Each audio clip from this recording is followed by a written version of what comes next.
আজকে হঠাৎ করেই শাড়ি পরতে ইচ্ছা হলো। তো বলেন তো আমাকে কেমন লাগছে? লা লা লা লা লা। আসসালামু আলাইকুম, মিলিস ব্লগে আপনাদের সবাইকে আবারও স্বাগতম জানাচ্ছি। আশা রাখি সবাই বেশ ভালো আছেন। আমরাও আলহামদুলিল্লাহ ভালো আছি। তো আজকে দুপুরে রান্নার তেমন চাপ নেই আমার। আর নারীরা যদি রান্না থেকে একদিন বেঁচে যায় তাহলে তো তারা মহা খুশি। আজকের দুপুরের খাবারটা ও নাকি বাহিরে করবে। আমি তো সকালবেলা ঘুম থেকে ওঠার পরেই আজকে ইলিশ মাছ ভিজিয়ে রাখছিলাম রান্না করব, আর সাথে অন্য কিছু রান্না করে ফেলবো। তো ও বলল আজকে নাকি বাইরে খাবে, এজন্যে আর আমার রান্নার তেমন চাপ নেই। আমি ইলিশ মাছ 3টা ফ্রাই করে নিলাম, আমার কাছে এভাবে ফ্রাই করে খেলে ভালো লাগে। আর এখানে আমার আম্মা তরকারি দিয়ে গেল। তো আমি এখন দুপুরের খাবারটা খেয়ে নিব। আমার মতো কে কে আছেন যারা এরকমভাবে ইলিশ মাছ ভাজা খুবই পছন্দ করেন? আমার তো একটা মাছের ভাজাই হয়ে যেত, তো আম্মা আবার তরকারি দিয়ে গেল। আর আম্মা বলতেছিল যে উপরে খাওয়ার জন্য, আমি আর উপরে যাই নাই।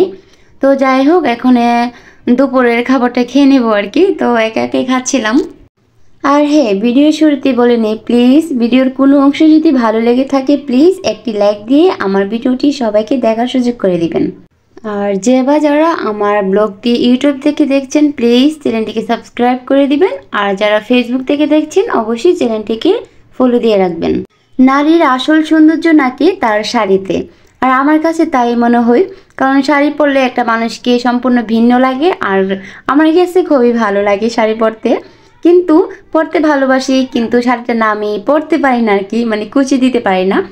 তো যাই হোক, একা একাই শাড়িটা পরে ফেললাম, বাসায় একাই ছিলাম, এজন্য কি করব ভাবলাম যে শাড়ি পরি।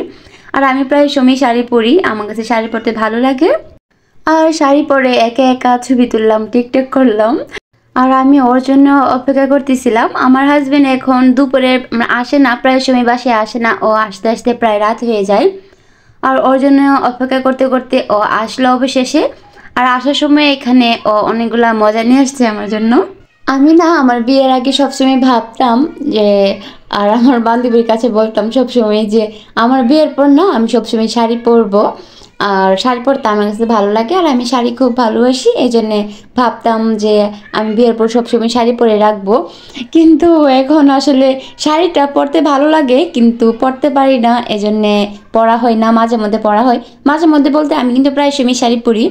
যখন একা থাকি প্রায় সময় শাড়ি পরে ফেলি বাসায়, শাড়ি পরে একটু সাজগোজ করি। আর আমি তো সাজগোজ করতে সবসময় বেশি ভালোবাসি। যারা আমার রিলেটিভরা আছে তারা কিন্তু জানে আমি ছোটোবেলা থেকে সাজতে ভালোবাসি। তো যাই হোক, এখানে ও কেক নিয়ে আসছিলো, তারপর নিয়ে আসছিলো বিস্কিট। এই কেকটা ও যে আগে যে কোম্পানিতে জব করতো ওই কোম্পানির আর কি। তো এই কেকটা আমার কাছে খুবই ভালো লাগে, এটা মাফিন কেক। আর এখানে ছিল ফুলকুলির অনেকগুলো বিস্কিট, এই বিস্কিটটা খুবই মজা। আর এই তো এখানে নিয়ে আসছে আমার জন্য ড্রিঙ্কও। তো এখন আমি ড্রিঙ্কটা খাবো। তো যাই হোক, এখানে এখন সব কিছু আমি রেখে দিব। আর এই তো দেখেন আমার হাজবেন্ডের কত দিকে খেয়াল, আমি কিন্তু ওকে বলি নাই যে আমার মোবাইলের কভার লাগবে। তো আমার আগে যে কভারটা ছিল এটা কয়েক মাস হয়ে গেছে আর কি। তো এই জন্যে ও আবার আমার জন্য একটা কভার নিয়ে আসছে, আর আমি কভারটা পেয়ে খুবই খুশি, কারণ ওকে আমি বলি নাই তাও নিয়ে আসছে। ও কাছ থেকে এসে তো ফ্রেশ হতে গেল আর কি ওয়াশরুমে। তো আমি জানি না ও যে কভার নিয়ে আসছে, যে ও যে বিস্কিট কেক নিয়ে আসছে, তো ওইগুলো দেখতেছিলাম। তো ও ফ্রেশ হয়ে এসে আমাকে কভারটা বের করে দিল। আমি তো একেবারে অবাক হয়ে গেছি। আর পাশেরটা ছিল আগের, আর এই খয়েরি কালারটা ও এখন নিয়ে আসছে। আর কভারটা খুবই সুন্দর ছিল, কিউট ছিল আর কি, আমার কাছে খুবই ভালো লাগছে। হাজবেন্ডের এরকম ছোট ছোট খেয়ালগুলা বা কেয়ারগুলা কিন্তু খুবই ভালো লাগে। তো যাই হোক, আর এখন চলে আসলাম রাতের বেলা। ও বলতেছিল যে রাতে আর অন্য কিছু খাবে না, ও নাকি নুডলস খাবে। এজন্য এখানে কোরিয়ান স্পাইসি যে নুডলসটা আমি রান্না করবো আর কি। এই নুডলসটা এত ঝাল, স্যুপের মতো করে খাওয়া যায় না, প্রচুর ঝাল লাগে। এই জন্য আমি এরকমভাবে সিদ্ধ করে তারপর ডিম দিয়ে তারপর মটরশুঁটি দিয়ে তেলে ভেজে তারপর রান্না করব আর কি। মাঝখানে কয়েকদিন আমার সাথে আমার হাজব্যান্ডও ডায়েটে ছিল, কিন্তু ও কয়েকদিন ডায়েট করে, তো এখন আমার ডায়েট ছেড়ে দিছে। ও এরকমই করে, কী করে কয়েকদিন পর পর বলে যে মিলি আমিও ডায়েট করব, কারণ আমাদের বিয়ের পর আমারও আবার ওরও দুজনেরই স্বাস্থ্য প্রচুর বেড়ে গেছিলো। আমাদের ওজন কিন্তু অনেক প্রচুর বাড়ছে বিয়ের পরে আমাদের। তো তো যাই হোক, এই জন্য কয়েকদিন পর পর ও বলে যে ডায়েট করবে, কিন্তু ও ডায়েট করতে পারে না, কারণ যেহেতু ও মানে বাইরে থাকতে হয়, বিভিন্ন সময় মিটিংয়ে থাকে বা স্যারদের সাথে থাকে বা অনেক সময় রেস্টুরেন্ট যাওয়া হয়, এই জন্যে ওর আর ডায়েটটা হয় না। তো কয়েকদিন পর পর ও বলে না যে মিলি আমি ডায়েট করব। আমার খুব হাসি পায় যে তুমি কি ডায়েট করতে পারবা। তো যাই হোক, ডায়েট বলতে কিছু না, আমাদের জীবনটাকে সুন্দরভাবে গড়ে তুলতে হলে সুন্দর একটা লাইফস্টাইল দরকার। মানে বেশি ভাত খাইলে যে আমাদের জীবন সুন্দর হয়ে যাবে বা মানে আমরা বিভিন্ন রোগ থেকে মুক্ত থাকবো সেটা না, কারণ সুন্দর আর সুস্বাস্থ্যের জন্য আমাদের অবশ্যই অবশ্যই মানে খাবারটাকে মেনটেন করতে হবে। আমি আপনাদেরকে জ্ঞান দিয়েছি, আর দেখেন আমি এখন নুডলস রান্না করতেছি। এটাও কিন্তু শরীরের জন্য আহামরি ভালো না, কিন্তু কিন্তু মাঝে মধ্যে খাইতে ইচ্ছা করে, তো খাইতে হয়। আর এই তো এখানে আমি নুডলসটা রান্না করে নিয়েছি। আমি এখানে ডিম আর মটরশুঁটি দিয়ে রান্না করে নেব।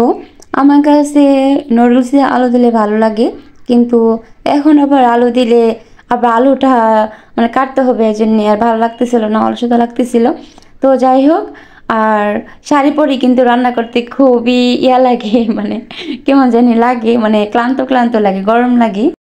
আমার আম্মা কিন্তু সবসময় শাড়ি পরে, আমরা জন্মের পর থেকে দেখতেছি আমার আম্মা শাড়ি পরে। আর আমার আম্মাকে শাড়িতে মাসাল্লাহ খুব সুন্দর লাগে। আমার আম্মাকে মাঝে মধ্যে বলি যে আম্মা আপনি থ্রি পিস পরেন বা মিসকি পরেন। আমার আম্মা বলে না, আমার কাছে শাড়ি ভালো লাগে। আর সত্যি কথায় একটা নারীকে আসলে শাড়িতে খুব ভালো লাগে। আমার আম্মাকে খুবই সুন্দর লাগে শাড়িতে। আমার শাশুড়ি মা কিন্তু থ্রি পিস পরে, তো কোনো অনুষ্ঠান হলে বা যদি ছবি টুবি তুলতে যাই তাহলে আম্মাকে বলি যে আম্মা আপনি শাড়ি পরেন, শাড়ি পরলে ভালো লাগবে। আর মাকে কিন্তু শাড়ি পরে দেখতেই সবসময় ভালো লাগে। তো যাই হোক, মানে শাড়িটা একটু ভেজাল ভেজাল লাগে, এজন্য যারা পরে অভ্যস্ত না তারা পরতে চায় না আর কি। তো যাই হোক, এখানে আমার নুডলসটা হয়ে গেছে। তো আমরা এখন রাতে ডিনারে আজকে নুডলসই খাবো। আজকে আর ভিডিওটা তেমন বড় করব না, তো আমরা এখন রাতে ডিনার করে নিব আর আপনাদের কাছ থেকে বিদায়টা নিয়ে নিব। আর সত্যি একটা কথা কি আপুরা, আপনাদের সাথে গল্প করতে আমার খুবই ভালো লাগে।